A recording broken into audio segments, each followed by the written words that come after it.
You guys are very patient. I'm putzing with this thing all by my lonesome. I have no idea what I'm doing. I think it's going. There's a deal where you can read where people are talking. I don't know where it's at.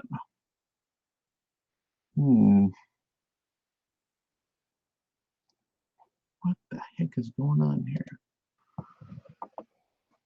I killed it. Oh, it's dead. No, it's still going. Let's try this. Holy smokes! It's dead. No, it's still going. I found everybody. There they are. Oh man, I really, really hate computers. This is a big moment for me. I actually got this figured out myself. Oh, let me get confirmation. It's a dark screen. Everyone's typing. I think you're on there. Well, that's awesome. What did that one? I got my techie. She's pretty smart on this. What did she do last time? I think she did this. Otherwise, it wigs me out. There we go. Well, howdy, Rex here. How you guys doing? Did you have a good day today? Should be a good day, right? The man has resurrected. We all know about that deal. That's cool. I'm sure you guys know about that deal. You heard about it. You talk about that in the church once in a while, right? That's good stuff. I got double water today, so I can actually stay hydrated, maybe answer some questions, visit. Hey, nice sports jacket. I know, that's me. I was told this is my John Wick suit. I don't know what exactly that means, but yeah. Howdy, Jason and Justin and Jadine and Shane, and he has risen. That's right. Whoa, boy. Oh, so what you guys been up to today? I don't got a whole lot. I was experimenting to see if this thing would even go, and here it is. It's going. I did put on my suit jacket. I was scared the whole time I started this deal if it actually started recording while I was cussing trying to make it go, because then you guys don't need to see that part. I'm just a normal guy. I do get frustrated with technology as well. And oh boy, I killed it. What do I do? Oh, there it is. Okay. So what do you guys want to visit about, huh? I'm sure you guys all had a full day hanging out with the families and stuff. And what's your suggestion for an AR-15-0? There's a question. Okay. Well, it depends if you got like open sights or not. If you're running open sights, what most guys do, they call it a battle sight 0. And first thing, most AR-15s are equipped with some manner of open sights, and I strongly recommend having irons on them things. A lot of them have a front sight post or a flip up, and then you do want to probably put a rear sight on there if you don't have it on there. But you're going to zero that thing for what they call a 25-meter battle zero right off the bat, and that's not your final zero, but that's just to get you pretty close. And what we used to do back in the day is on M16A2 is you just adjust everything, and you adjust your front sight post up and down, and then you get your windage this way. You get dead on at 25 meters, which is like point blank range, real easy to see what you're doing real quick, and then you just put it one click up, and they call that battle sight 0 out to 300, and that's good for your open sights, 0 to 300. So I would say either 25 meters plus one click or 300 meters. I'm not sure exactly how those things are configured, but that's how we used to run them. If you're talking about scoped deal, then it depends. If you have a BDC reticle, then you want to follow the instructions and zero it like it's supposedly supposed to zero. If you're going to be using the turrets to dial in your elevation stuff, then you're going to want to zero it probably around 100 meters or 100 yards, whatever your preference, and dial it in after that. If you're running a normal sporting scope, though, that's another deal. Most folks are going to be running standard sporting style optics on your AR, in which case I'd recommend a medium range 0, or like a, where you sight it in maybe around 250, somewhere in that area, 300, and then at 100 it'll be a little bit high, at 200 it'll be getting closer to on, and then you'll start dropping a little bit at 300, depends on size of your target. That's a good way to run the 0 on those things. What does the tomb is empty mean to me? Guys, I actually got to go in a couple of them different tombs. A couple years ago, I had the chance to go down there and to check out the Garden Tomb, which is pretty interesting. And I'm not sure what I believe on all that stuff yet in terms of archaeological significance, exactly where all that stuff happened. I mean, there's a lot of history, obviously, that something crazy did happen at one time over there. And I obviously believe that I believe in Messiah. I believe he's resurrected. I thought it was a pretty powerful place to visit, was the Garden Tomb. If you don't know what that is, you can look it up. It's in Jerusalem. There's a lot of debate, though, and that's an interesting thing. A lot of religious tourism likes to go to these places, and they put a lot of significance on the actual place, which is cool. I mean, I understand that, the nostalgia. If you have significance for where you grew up in the playground or where you used to go fishing down by the river or something, then it's totally warranted to have a special warm feeling in the heart for religious places too, right? So Jerusalem is really a neat place to visit. It's a real special place, especially if you got any kind of Judeo-Christian or any of the Abrahamic religions background. I mean, that's why they all converge on that one spot. It's a pretty special place. But there's a lot of horsepower for me when I did visit the Garden Tomb. That's just my personal preference. I don't know, that could be psychosomatic, maybe, I don't know. But I personally do believe that he was resurrected. But exactly where that happened, I don't know. That's an interesting deal. But what does it mean to me? Well, it means that I suppose there's a chance for us crazy critters once we drop dead, like in Kentucky Fried Chicken one day, if we're in tune with the man upstairs and vibrating at that proper frequency, mentally and spiritually, whatever that might be, that all this stuff that happens in the brain is being projected into the books and is communicating up there somehow. And there's a lot of different scientific ways that a guy could potentially explain that, or religion has done it in their way of explaining the soul, and God knows all this stuff, and you go to heaven. There's a lot of guys that think that maybe when you drop dead, it all gets recorded in the books up in heaven, and so that when the resurrection of the dead comes and the life of the world come and all that business, all the settings were saved up in the books, just like a restore point on your computer. And everything, the last, you're continuously in communication with the mothership, if you will, with the man upstairs, right? Through that, wherever that guy is, I don't know where he lives exactly. Maybe in between the physical dimensions, maybe supra-dimensional, maybe in outer space. I don't know how that deal works. But I suspect that maybe that's what happens when the resurrection happens. And I think that the resurrection of Messiah is kind of just proof that it can happen to us critters too, if we find the solution to this world, man. So yeah, what else do we got for questions here? I don't want to preach too much all at one time, scare everybody away. They'll get scared. See? Oh man, thoughts on the movie Quigley Down Under? Holy Moses, that's a good one. Quigley Down. That's actually one of my favorite movies. You guys were asking me about my favorite sniper movies on one of the last deals, and I failed to mention Quigley Down Under. That actually gets right up to the front of the line. That's my favorite one by a long shot. That's with what's his face, Tom Selleck, and he gets hired by this big rancher guy to go down to Australia. I'm sure all you guys have probably seen it. That's a good one. He runs a big old 45 110 Sharps rifle, and he knows how to run that sucker, and he ends up turning on the crazy guys that tried hiring him, and kind of lays down the law down there, helps out the Aborigines and stuff. That's an awesome movie. I love that movie. Which is most important, perfect ammo or perfect rifle? Ooh, that's a good question, guys. Perfect ammo or perfect rifle? Which is most important? Actually, neither of them are most important, or you could say both of them are most important. When you're talking about something as complicated as long-range precision shooting, your performance level is going to hinge on the weakest of all the links that you create in the entire system.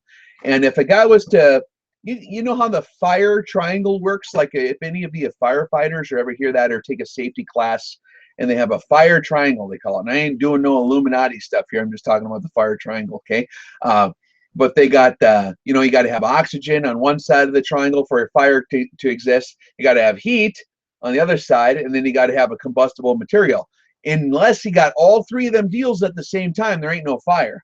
So if you remove any of those different deals from the equation, there is no fire.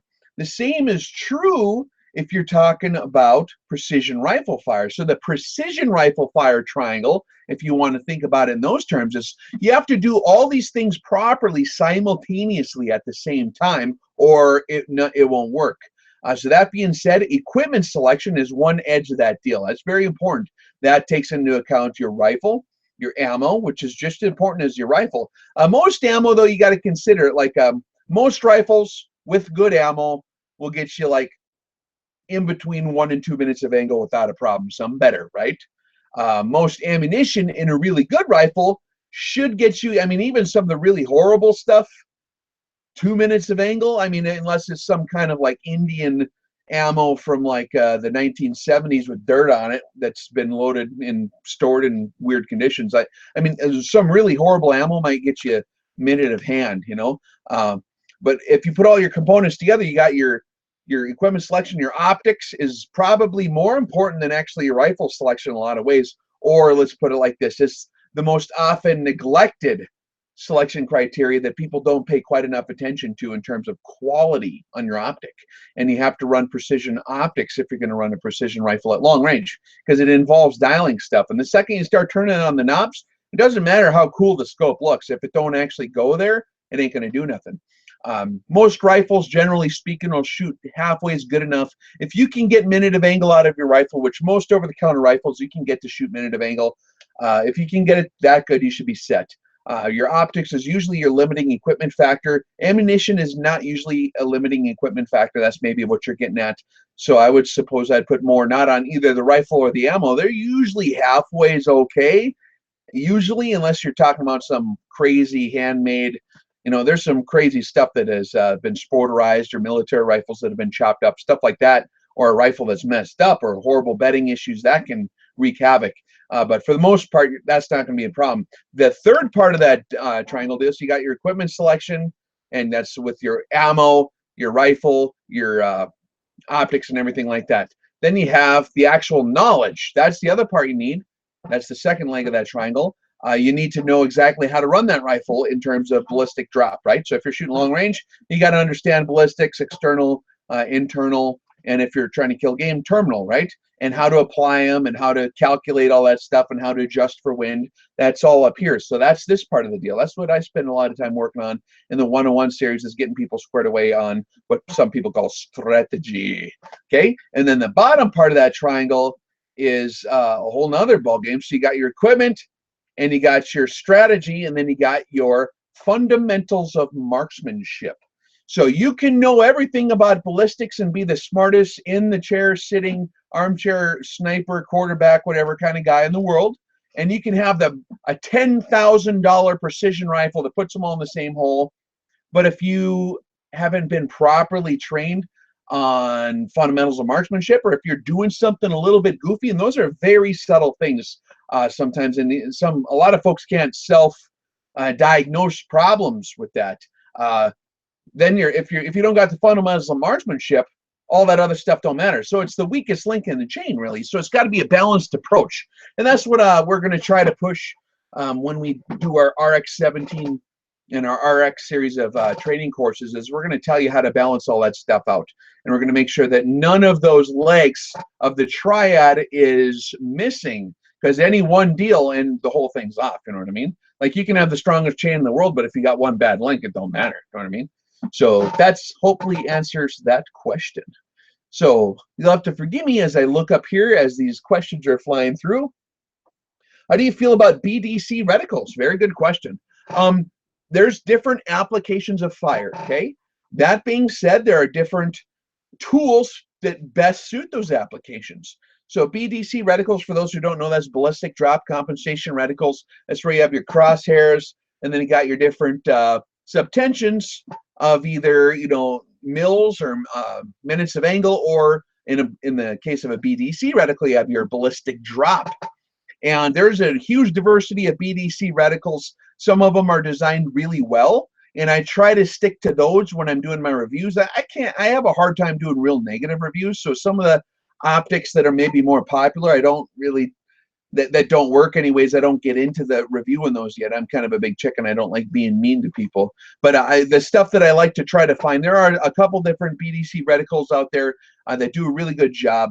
But for the application, that's the big thing. You got to think of exactly what you're going to do with it. It's not one size fits all with that tool. Just like an aim-point scope is perfect for close quarters combat, but it's not good for 1,000 yards, all right, or vice versa. A 36 power fixed power scope with the giant target turrets is great for F-class shooting for NRA. You're shooting at 600 meters at a piece of paper or whatever. That's the best scope for that deal, but it's going to be horrible at shooting coyotes because the coyote's moving, so you need field of view. All those things being said, BDC versus your more clean style reticle, where you employ turrets to index your hold off, they're two different worlds. And what I would say here is that for designated marksmanship applications, which is fighting with the rifle at medium to long ranges, okay, which is going to be on the squad level, the infantry level, a lot of those guys that, a lot of people conflate the two terms sniper and designated marksman together, and they don't realize that there's two different things going on really there,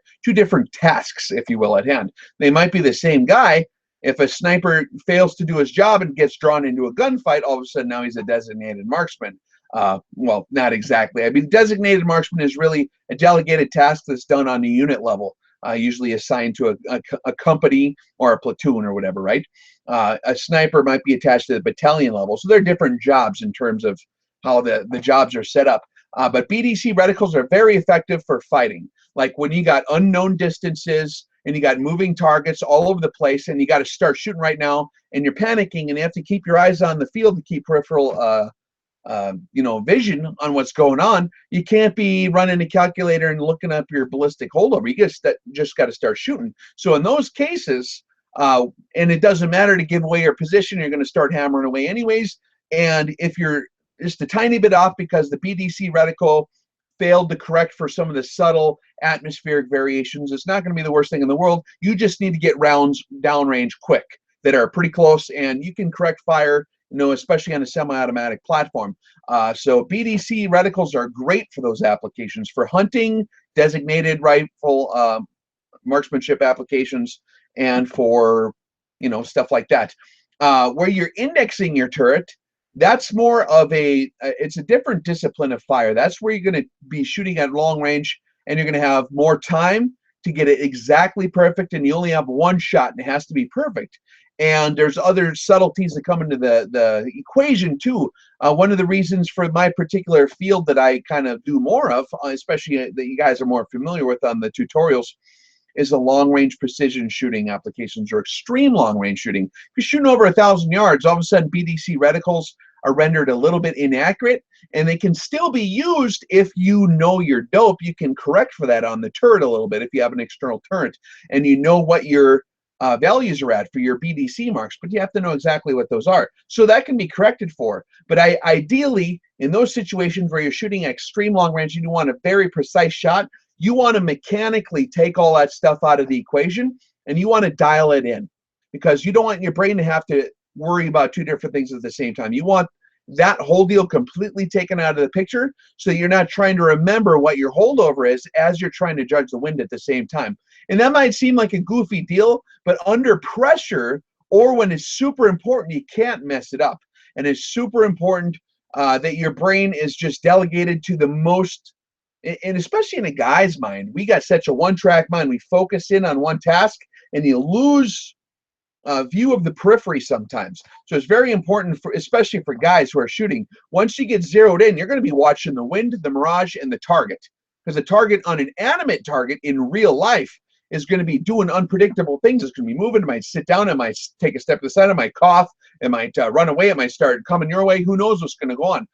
So in a rapidly evolving target environment, there's too much going on. You want to have your elevation dialed in so that all you have to worry about is your horizontal corrections. In that case, I prefer a system where you dial it in on the turret, and then your horizontal axis, that's what you hold off. You employ hold off because you don't know if the target's going to move, if you have to employ lead all of a sudden, and the wind is continuously changing.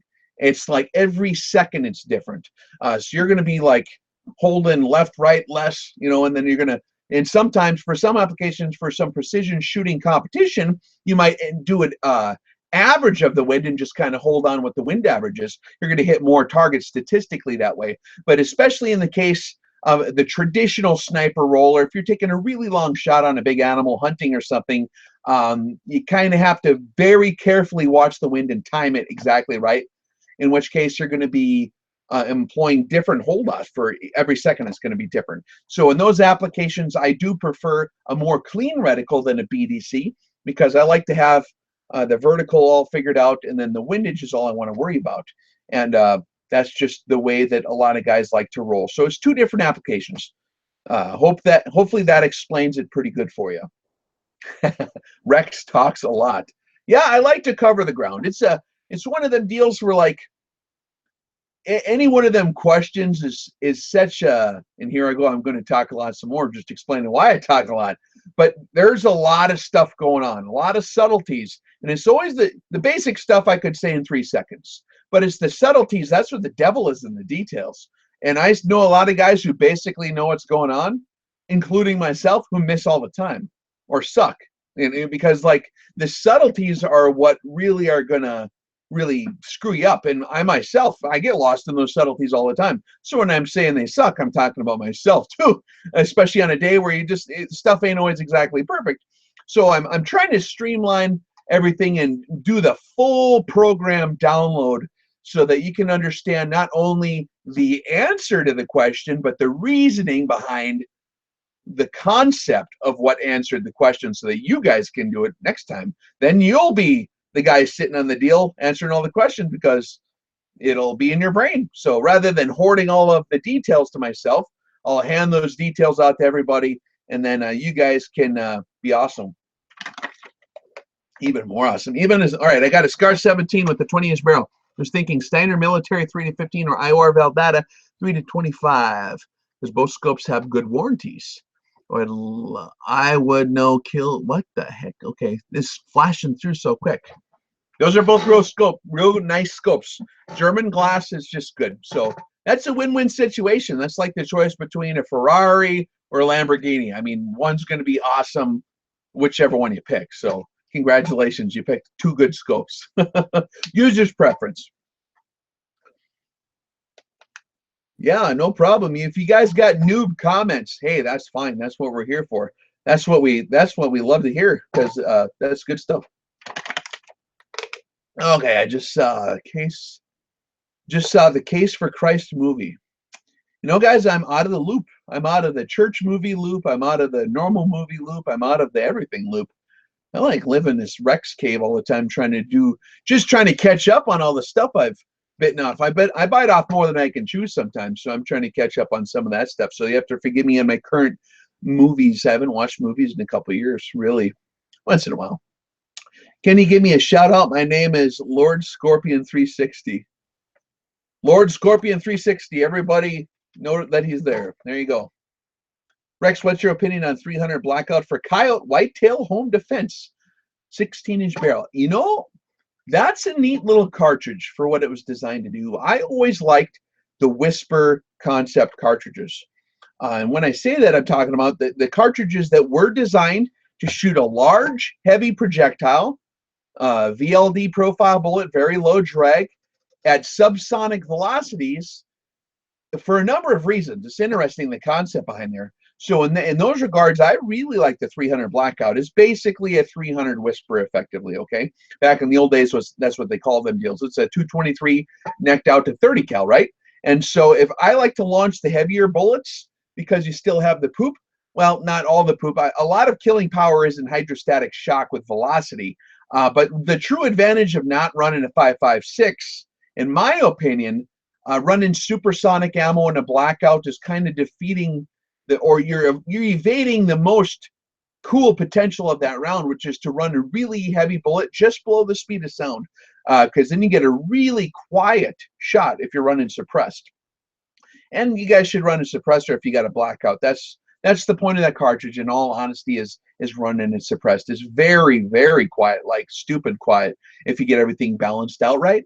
And I like that round. I can shoot it out. I haven't shot them much more than 300 meters. But they can be very precise, at those distances if you know where they drop. And there's some good BDC scopes for those. I think I reviewed a 1:6 with the BDC reticle in there, the ACSS reticle. It works pretty good for those. Yeah, I like that round. Another neat thing too, and this is something that might get me in trouble with some other people, because this is a debated topic, but when you're talking the SSK industry subsonic philosophy, originally the idea was that there's a lot of problems that happen in the transonic zone as a bullet's launched and it's going, you know, Mach 2.5 or Mach 3 initially, and it slows down by the time you get out to your long distances. Your bullet at some point on most cartridges beyond 1,000 meters, right around 1,000 sometimes, goes subsonic. And that zone between supersonic and subsonic is called the transonic zone. And that's where the bullet is fighting its way through the shock wave, okay? So there's a lot of weird stresses that are very hard to predict that are induced on that bullet that are directly affecting its flight path and how it's flying, that destabilize that bullet. So once you go through the transonic zone, a lot of times that bullet's tumbling or doing crazy things or thrown way off course. So a lot of guys figured that you can extend the max range of a cartridge. If you start off with a really heavy bullet with a high BC and you launch it below the speed of sound, you can just add more lob. You just adjust more elevation. But the bullet will always be within the subsonic zone. You never go transonic because it's just slowing down. So you never encounter transonic destabilization. So there's a bigger calibers too. There's the 510 Whisper and the 50 caliber series. There's a 45 caliber Whispers, a whole pile of them. If you read the book Cartridges of the World, you'll see a lot of those when they talk about these Whisper cartridges. And the idea there was to just evade the transonic zone, and also it was invented for police snipers and guys like this who are shooting in urban combat that don't want to make a ruckus when they're in a gunfight, so they run suppressed. Way more quiet that way.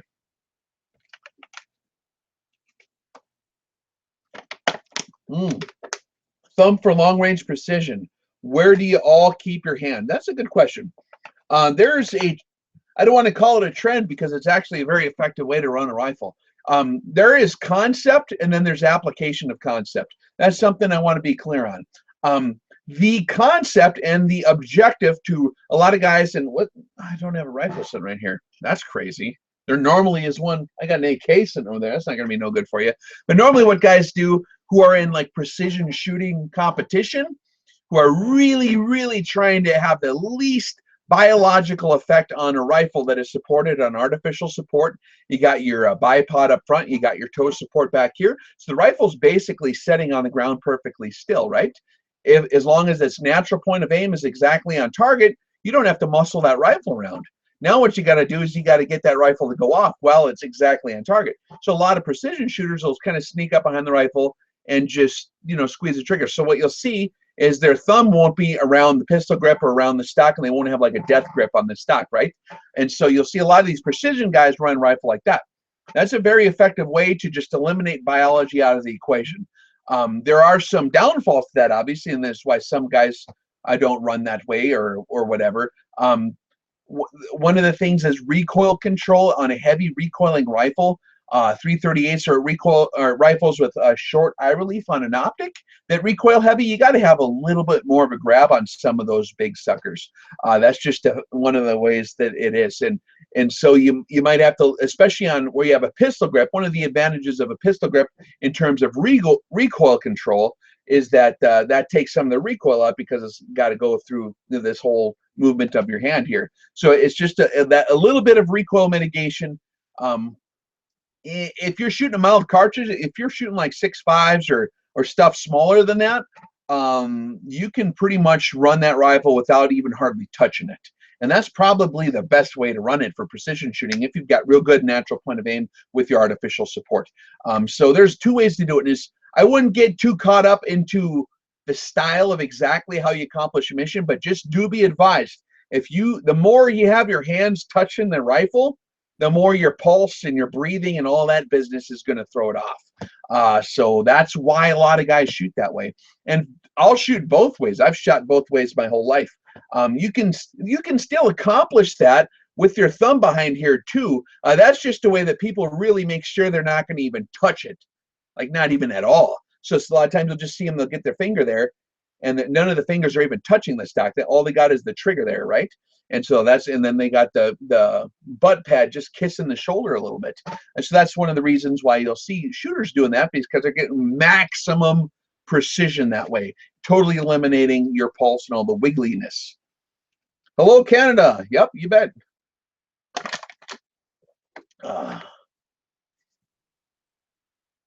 Jenner is a transonic. That's hilarious. You know, and this is going to get me in trouble because YouTube's so angry lately, but I didn't even know that whole story because I miss out. I don't have TV, man. So like this reality TV business, hilarious to me. So people are trying to update me on this whole thing, and I think they're joking the whole time. And then come to find out that they're half serious. Like, well, I didn't know that deal even exists. So Rex is a dinosaur, man. He don't even know what to say to that. It's not like I'm mad or I don't know. I mean, it's just something so far. It's like Martian stuff to me. I don't even know what's. I don't even. And I honestly, my brain can't comprehend that deal too. So I don't even know what to say. I'll let someone else handle that deal because I don't know what's going on. Wiggliness. Yes, that's a precision term. Wiggliness refers to the, twitching, wiggliness on the rifle. That is a precision term. Sometimes Rex employs what they call the colloquial English to make sure things are fully communicated and not missed, with a little bit of humor involved, like sugar, to make it go down better. Rex, how do you afford to shoot in Eastern Europe? How do you afford it? Well, you just go over there, you drive over there in your car, and then you shoot stuff. That's all right. I don't know what that guy's referring to. Monk, I like your style. Oh, I think a lot of these guys are visiting with each other. What bullets are now, man, I need better. My eyes are going up. What bullets are known to be able to handle transonic, 6.5 or 30 caliber choices? All right. There's different schools of thought on the transonic issue, and really, guys, here's the deal.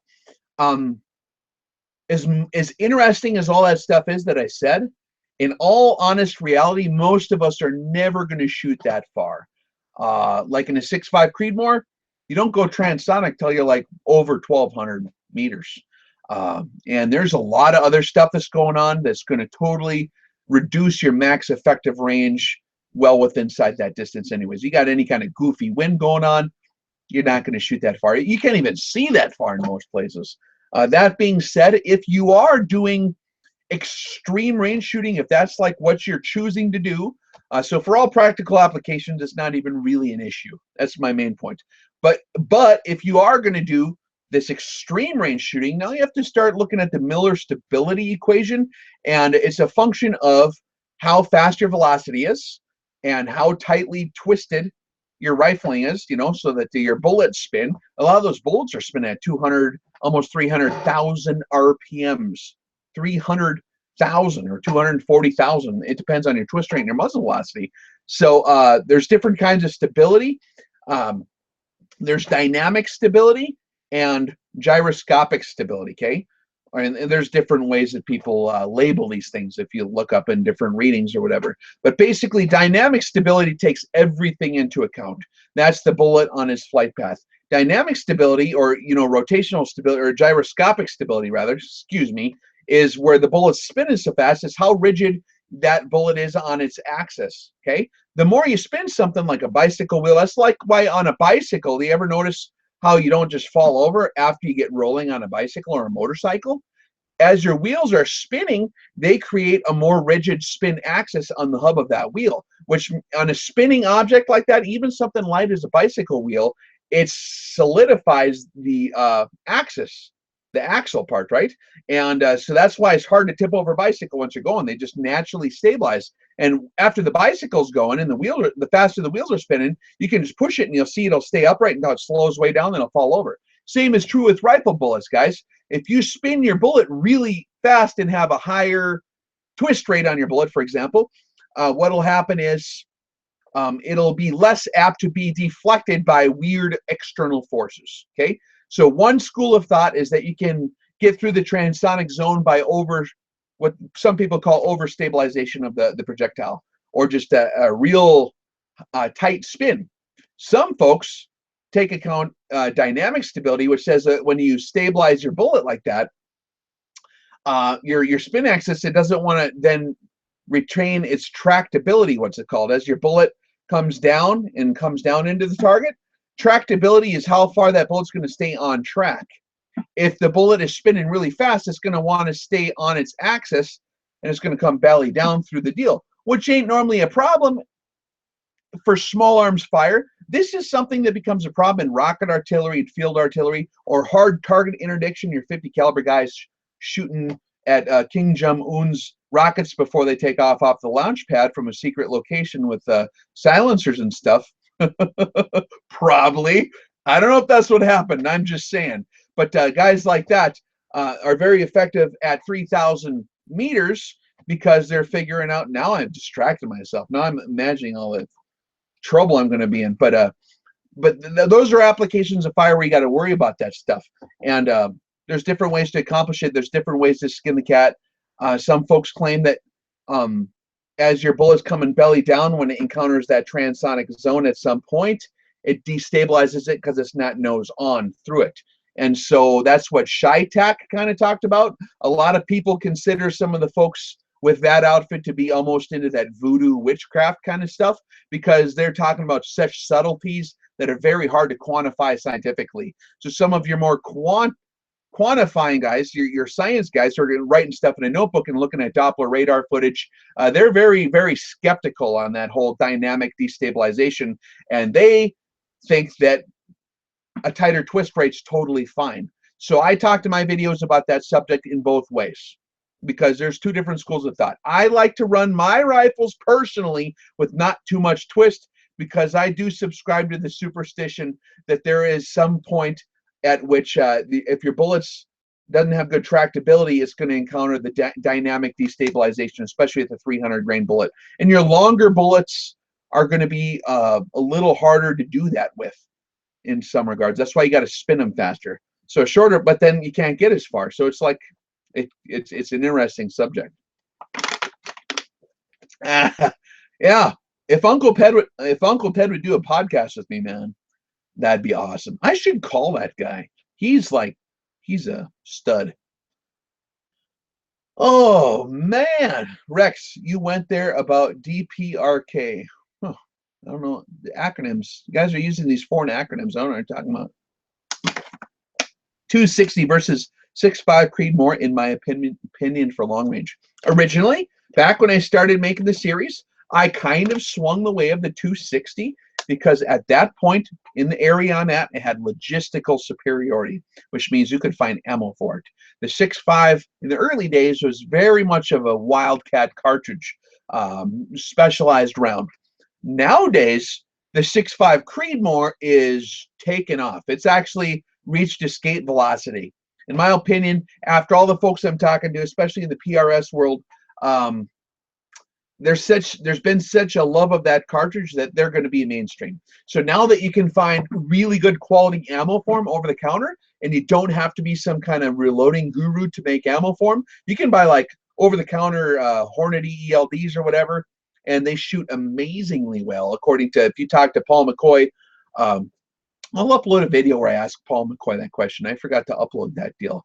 I'll upload that video. We talk about the 6.5 Creedmoor in detail. But actually, I would probably roll with the 6.5 Creedmoor now, because there's really good ammo available for it. There's components, and it's actually a little bit more of maybe a little bit better designed round in some regards. That's what the precision guys claim. I don't know. You know, it's a horse apiece, man. I mean, and it's user's preference, I suppose, but I got two 6.5 Creedmoors on the way for review. A very high-speed rifle company that's brand new, that's going to be competitive with Surgeon, Stiller, and Defiance. Maybe you guys haven't heard of it yet. Axial Precision, if I remember the name correctly. Look it up. They got some really, really interesting concepts that they're employing in their design, and that's something I'm excited to try.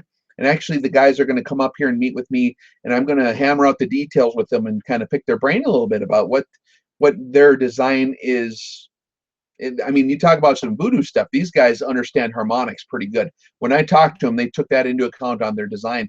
And supposedly they've got a very well-balanced aligned system that's along axial precision along the axis of the bore, and the bolt and all this stuff is all lined up in such a way to where it eliminates harmonic anomalies, supposedly. And so I'll be testing these rifles. He sent me a picture of the groups they shoot, and they're like all in the same hole kind of deal. So it's going to be a tier 1 setup.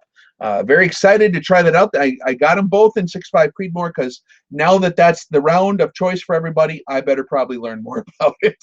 And I've been wearing out my 243s. That's been keeping me busy. I like 6mm projectiles, but I think the 6.5 is going to be a great round.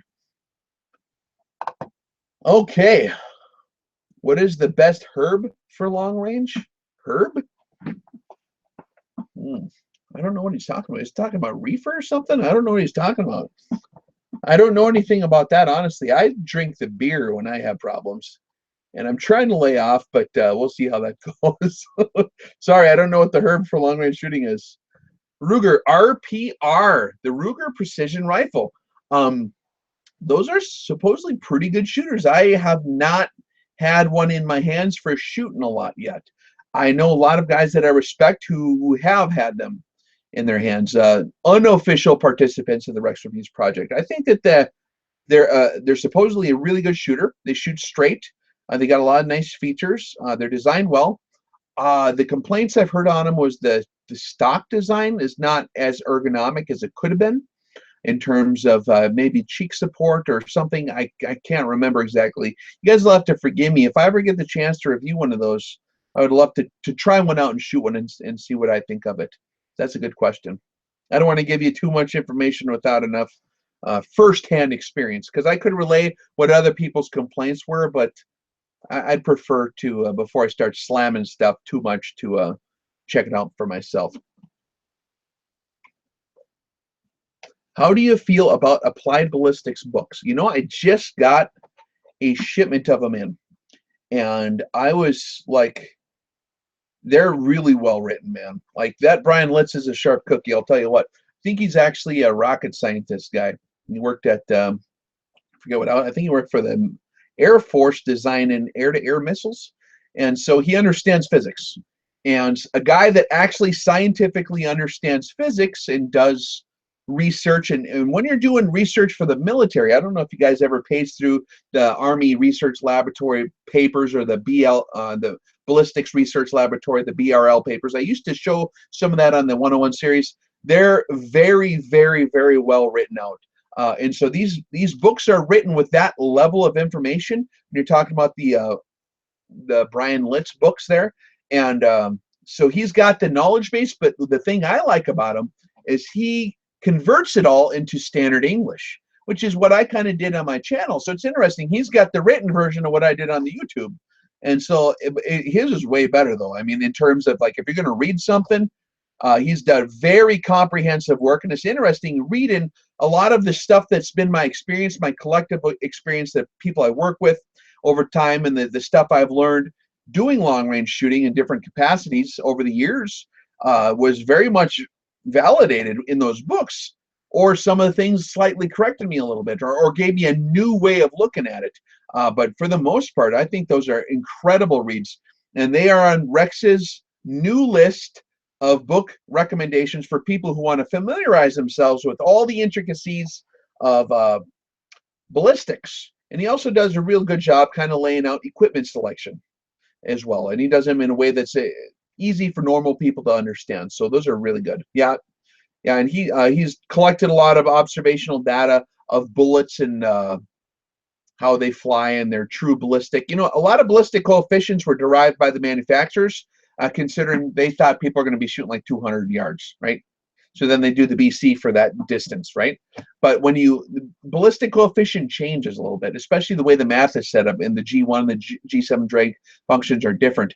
So that, in consideration, Brian Litz was able to average out the BCs in such a way to where when you run the math using those BC numbers, as imperfect as G1 and G7 can be, it'll give you drop data that's representative of what you're going to actually see in the field. So that's really cool. Brian Litz's corrected BC numbers are very valuable. I should bring those down. I'll do another one of these live deals sometime, and I'll bring down the stack of books I got in the mail. But thank you very much for you know who you are who sent them to me. I appreciate it. And that's been one of the best gifts I ever got in terms of that stuff, and very good reading. I've been just, I was laying on the couch the other day just kind of reading that stuff thinking, huh, it's like hearing myself talk, except this guy's doing it in a lot more professional manner. But I'm more fun though, guys, right? I'm the fun guy. Rex, the new Savage 10 GRS 308 or 6.5 Creedmoor. Okay, if you're going to be in World War III, 308. That's logistically superior. If you're going to be trying to actually hit targets at long range for target shooting, 6.5 Creedmoor hands down, ballistically superior, right? So there you go. You have to determine what you're going to do with it. Okay. Oh yeah, Rex, do you own a 6.5 Grendel? I do not own one. Nope, I don't. But I like 6.5s in general. I think that's really good. Same thing with that too. Some of those cartridges are special purpose rounds. And if you're going to be doing long-range precision shooting primarily, and you're not going to be in World War III, then a 6.5 Grendel, you know, upper for an AR type platform is a heck of a accessory to have, or another way to roll. It's going to give you drastically improved ballistic performance, but logistics is important if you're ever going to be employing it for serious stuff. That's one of the reasons why Rex is boring on his cartridge selection for himself. Like for me, I run stuff that everyone has because I want to make darn sure that I can find ammo, because I've been in enough goofy places where I know that the weird stuff can happen. You know what I mean? I don't want to get caught with my pants down and no freaking ammo. That's going to be horrible. So, yeah. Happy Easter. Yeah, thanks, man. Do you own a 12 gauge? You bet. Of course, in the Sega 12. Didn't you see my Sega 12 video? A 5-year-long review on the Sega 12. Got to check it out. That's like the best Sega 12 review, hands down, I've ever seen. And I'm not even lying. And I'm not normally cocky either. But that was my original project for YouTube. Well, the first gun videos I ever wanted to get into on YouTube was the Sega 12. I planned on skinning that cat thoroughly and getting it all laid out there. So if you're curious about how those things operate, how to make them run properly, what magazines work, what modifications work, all the different details on that whole planet, I condense it all in a very entertaining video. And you get to see the skinny version of Rex running around, well, not skinny, but the not as fat version of Rex running around with the Sega 12. You guys would dig that one. That's an awesome one. Polygonal 3-groove rifling. Black hole barrels. Interesting. And I learned a lot from you guys. You guys all got all kinds. Tangent Theta. Man, someone ought to call. All right, someone's responsibility. Call Tangent Theta. They usually have some customer representative, salesperson or something, and say, hey, send Rex one of these scopes for review. And I don't need to keep it. I'll send it back. That's totally fine. That's what happens a lot of times. That's kind of how that deal works. I just want to gather information. But I want to see what all the fuss is about Tangent Theta. I don't have any idea. I don't know. I heard about them. It's a really cool name, though. I like it because it's using trigonometry terms. Trigonometry, got it? Oh, I'm so funny. I'm built healthy. I know. Should see the bottom half. Oof. You're just seeing the shoulders now. How much do you bench? Oh man, when I was in 6th grade, I was like stupidly strong compared to everyone else. I was like lifting 195, 200 pounds by the 7th grade. And so for all the other kids, I was like amazing at football. I was really good. Supposedly, as they told me, I don't want to get cocky or brag or nothing, but it got me into scraps too because other guys didn't like that part. So I had to scrap with some kids once in a while, but that's part of the deal. I didn't really get into the weightlifting until maybe when I was a young adult, like in my young 20s. And then I pushed the weights quite a bit, and I lifted not much more than 320 as high as I got. I was never like super strong here. I was actually a good runner back in the day when I was a thin guy. My favorite thing to do was to run and do sit-ups as really strong core. My push-ups in bench pressing and stuff like that. I mean, I was good at curling, and no one's ever beat me yet at the game of mercy. where you never play Mercy, where you gotta twist the other guy's. It's the guitar playing, guys. It's the forearms are like Popeye forearms. I'll tell you what. Right now, though, I'm as weak as a kitten, so I think someone could knock me over with a feather broomstick or something. Yeah, cancer. No kidding, huh? F cancer. I agree, man. That sucks. It'll definitely give you a new perspective on what you used to have. You know what I mean? Yeah. I'm kind of new to shooting, and I keep hearing about Mark 12 ARs. Is there something I should consider? There's a million configurations of ARs. I say go over each individual component and cater to your exact needs. There's the quick answer for you. That's what I usually do.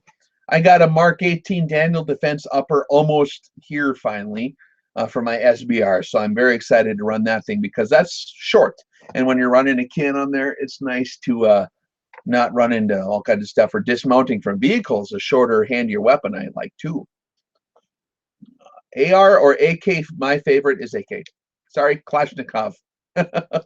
Hey, I found a Sega 223, although the chambers, I've been told, are actually cut more like a 5.56. I got an old Sega 223. Remember them really stupid hunting configuration ones that they had back in the Clinton days and all that?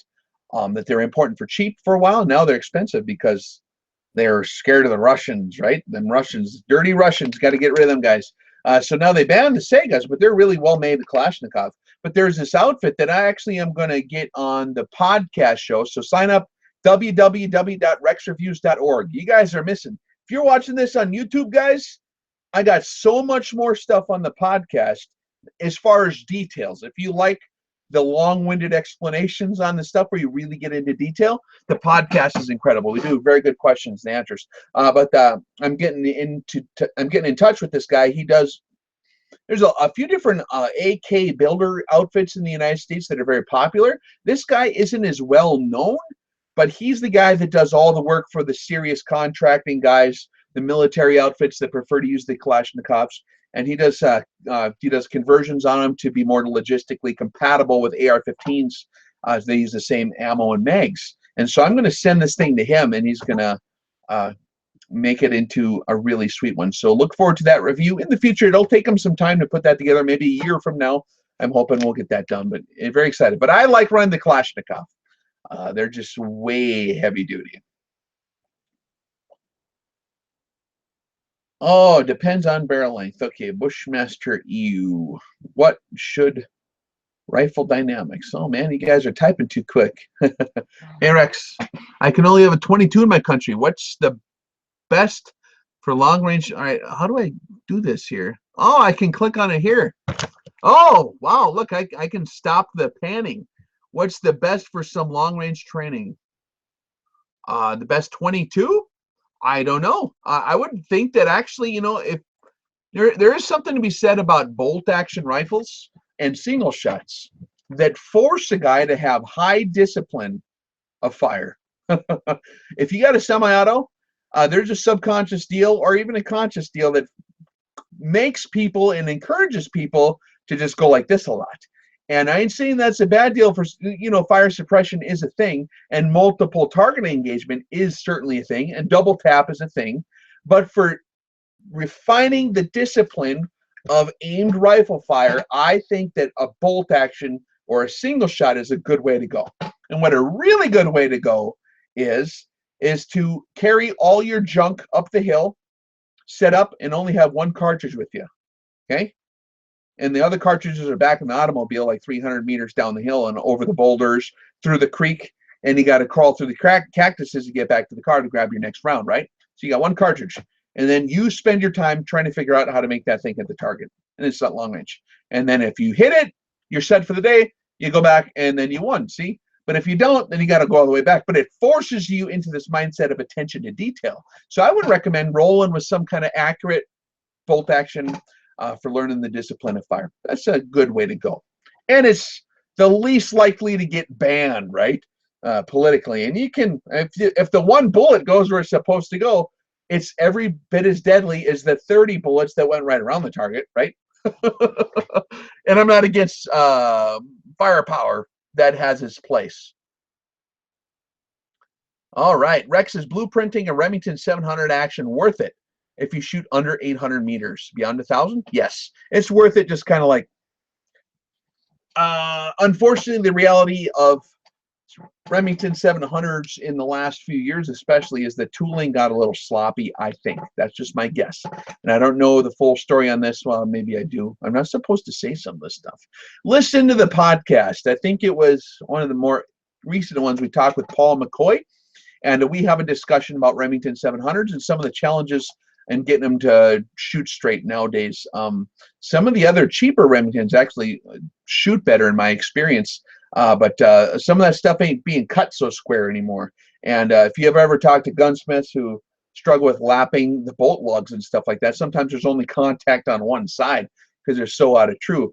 Sometimes you land on them that are perfect too. I've got a Remington ADL over the counter.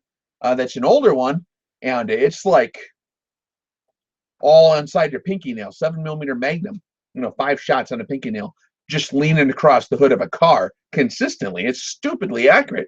So sometimes you'll land on a real accurate one, but in terms of some of the newer stuff, I don't know if they sped up their deal or what, but yeah, you need to true those if you're going to do any kind of precision shooting. I would recommend taking it to a gunsmith and having them at least check everything. Yeah, no Casey or Lou today, guys. It's just Rex rolling by myself. I didn't want to harass them kids on the Ishtar holiday, so I like to call it the resurrection deal because that's more to the point. Yeah, I didn't want to. They're probably doing family stuff or something with their families, so I didn't want to harass them. I just thought I'd come and hang out with you guys. But now, what in the world did I do with my deal?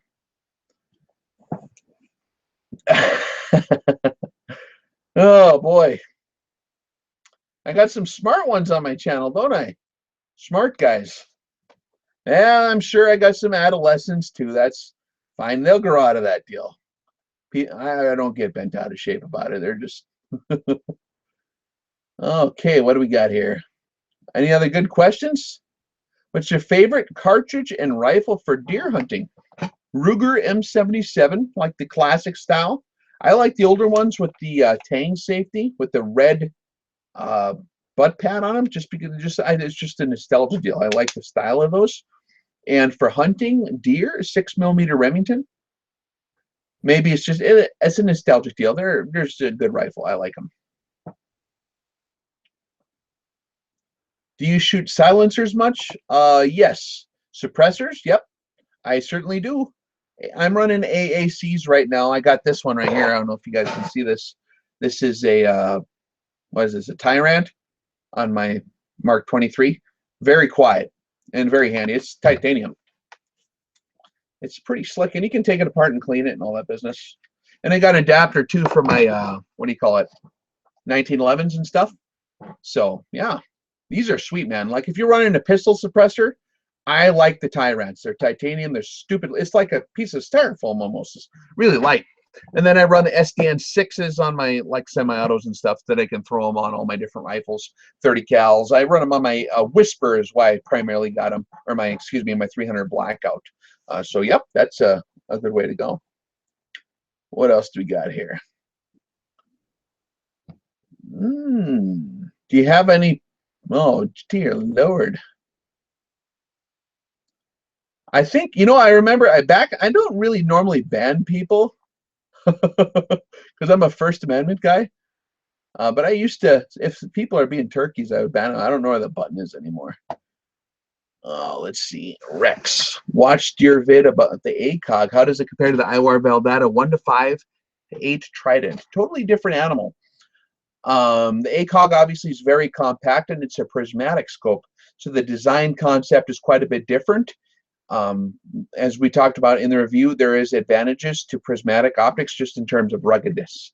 So for some of those applications, I do like prismatic scopes. They're stupidly rugged. That being said, IOR is one of the few companies that can make the conventional scope designs in such a way that's very rugged as well. And actually, I mean, if you're going to be doing like DMR applications where you're going to be trying to actually extend your max effective range out to the outer limits, then the 1-8 is an incredible optic. And I think I reviewed one of those a few years ago. So type in Rex reviews on your little magnifying glass button there with the, what do you call it? The IOR val data 1 to 8. If I remember correctly, because I remember shooting them. I don't remember if I videotaped it. I forget so much stuff, I'll tell you what. 6.5 by 300 Weatherby. Oh, that sounds like a smoker there. Yeah. Why did the primary arms R grid scopes go away? There are some new designs in the works. I don't know if I'm allowed to say what's going on with that, but the R grid's a good design. But stay tuned for an improved version. Okay, I'll just put it like that. Rock on, guys. Well, this has been fun. I'm glad that I found the trick now. I was hitting this button wrong the whole time on this live stream deal. Like I'd wrestle for an hour and a half, click on it, watching tutorials how to do it, and there's this thing that says start a new live stream. They don't make it very user friendly, do they? All right, we'll take maybe 1 or 2 more questions, and we'll shut her down because I need to eat some supper or something. I think blood sugar's getting low. Probably got to maintain my girlish figure. Rex, what long-range training facility do you recommend in the U.S.? Facility?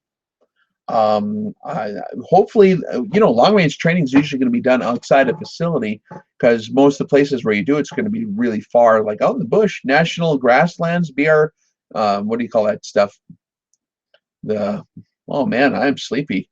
The public lands and the National Forest Service and the, what do you call it? Bureau of Land Management, BLM. Yeah, that's what I couldn't remember it. I forgot the BLM. Those are the best places to probably to do it. If you're looking for training, we did start the RX series of training classes. The first one filled in like almost instantaneously since we advertised. Stay tuned. There's going to be more of those coming up, God willing. That's the plan. So if you guys are looking for that, should be a world-class training deal for the United States, for North America, and you can come in and train with us, and we'll do in-person live fire training and also seminar series. So stay tuned, and if you're not familiar with those, you can look back. I do a video called RX 17 where we talk about what we're going to be teaching at those classes there. Oh, what else we got? One more, guys. Pre-tribulation rapture, your thoughts, yay or nay? Oh man, I'm gonna have to be the party pooper. I would have to say nay, but I don't know. I mean, I guess we'll see when it happens. I think it's always best to plan for the worst and hope for the best. So I hope that there'd be a pre-tribulation rapture, like God takes his people out before the tribulation hits. However, in reality, guys, dig this. There's been like a huge chunk of Christianity eradicated off the earth in the last 6 to 8 years. So the Great Tribulation is already well underway.